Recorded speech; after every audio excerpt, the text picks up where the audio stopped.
Testing of Hyundai HGN25 air circuit breaker. The basic settings will be set by the customer. For testing, we add a 220-volt AC power supply. At first, we trip the breaker manually.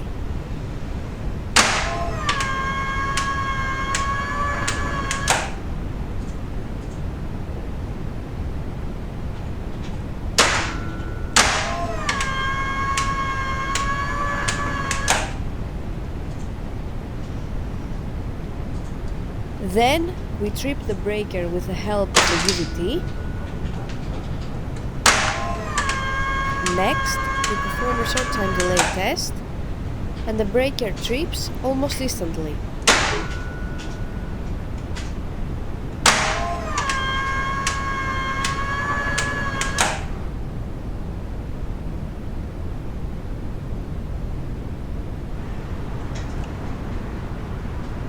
Lastly, we perform a long time delay test, and the breaker trips after about 15 seconds.